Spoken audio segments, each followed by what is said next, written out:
Bonjour, je m'appelle Benjamin Bouchard et je vous souhaite la bienvenue à Parlons Misérables. Le concept est simple. Vous soumettez vos questions et nous les posons à vos invités favoris.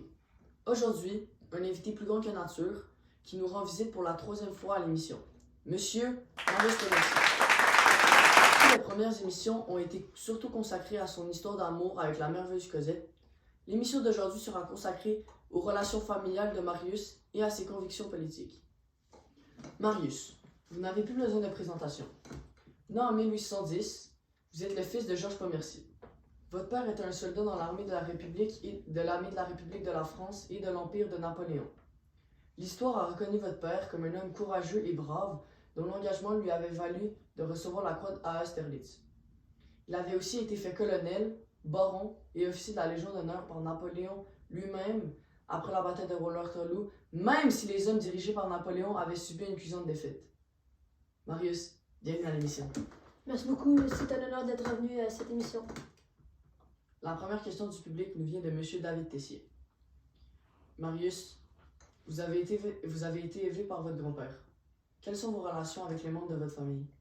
Alors, ma mère est morte à l'âge de 30 ans alors que j'étais très jeune, mais le sang avec mon grand-père, M. Gillenormand, un royaliste qui admirait Louis XVI et qui croyait en la monarchie, soit un régime où tout est contrôlé par le monarque, le roi, et lui qui n'est contrôlé par personne. Mon grand-père méprisait mon père et a tout fait pour m'empêcher de le rencontrer. Je n'aimais pas mon grand-père, mais à cette époque, j'étais royaliste comme lui. J'en voulais à mon père de m'avoir abandonné. Je n'ai jamais pu le rencontrer. Je suis arrivée à son chevet quelques minutes après sa mort. C'est à ce moment que j'ai réalisé que j'ai hérité de son titre de baron. Marius, vous êtes pourtant connu comme étant un loyaliste, c'est-à-dire être fidèle à l'empereur Napoléon. Comment s'est passé ce changement d'allégeance? Alors j'ai compris quelque temps après la mort de mon père que mon grand-père m'avait tenu loin de lui pour des raisons politiques. Je me suis alors intéressée aux histoires de la République de France et de l'Empire de Napoléon qui avait proclamé l'empereur des Français suite à des coups d'État lui ayant permis de conquérir des territoires. J'ai tout lu ce qui existait sur la Révolution française et c'est à travers des archives que j'ai découvert qui était véritablement mon père. La transformation a été rapide de royaliste. Je suis devenu révolutionnaire, presque républicain. Donc, un opposant à la monarchie qui milite pour sa disparition. J'étais maintenant convaincu qu'il fallait se débarrasser du contrôle exercé par le roi. Que Napoléon nous offrait un meilleur avenir, qu'il nous offrait la liberté.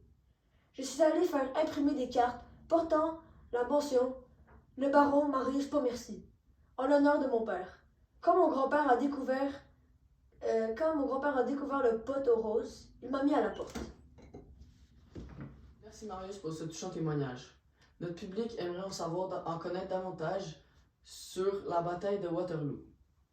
Peut-être pas la plus célèbre pour Napoléon, mais celle qui a valu tous les honneurs à votre père.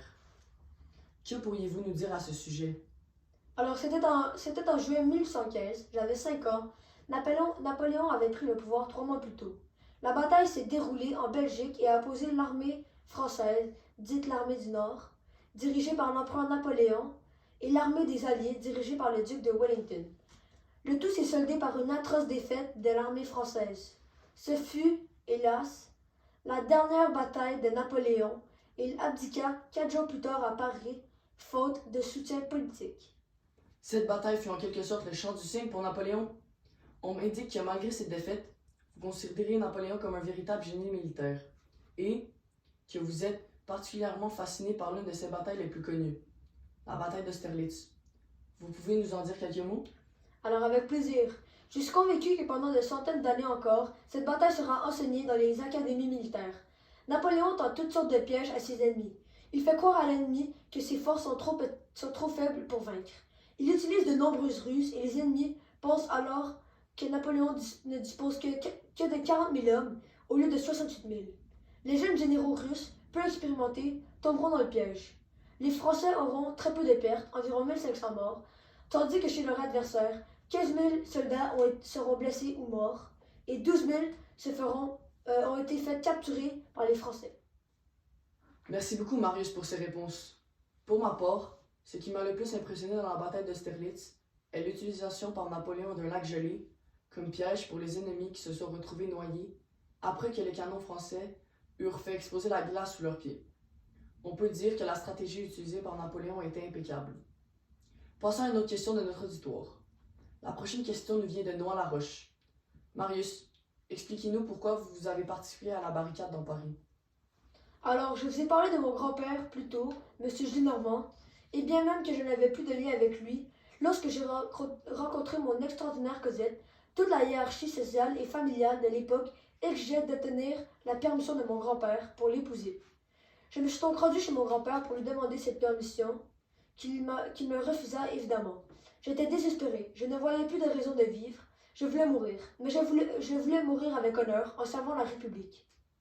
Paris n'était pas tranquille à ce moment, et plein de désespoir, j'ai décidé de me rendre à la barricade de la rue Chanvrerie pour participer à l'émeute qui avait lieu à cause de l'enterrement de général Lamarque, un homme extraordinaire qui avait brillé sur le champ de bataille et aussi lors de discours auprès du peuple. Alors je me suis retrouvé au beau milieu de l'insurrection qui avait pour but de renverser à nouveau la monarchie et le roi. Marius, je suis sans mots. Quelle histoire! Et je sais de nos entrevues précédentes que vous avez été blessé lors de cette bataille et que vous devez la vie à Jean Valjean, le père de votre épouse, assurément d'un coup de destin. Merci pour votre témoignage extraordinaire, Marius. En espérant que vous reviendrez nous visiter à Parlons Misérables pour ce récit d'une autre tranche de votre vie fabuleuse. Ça serait plaisir.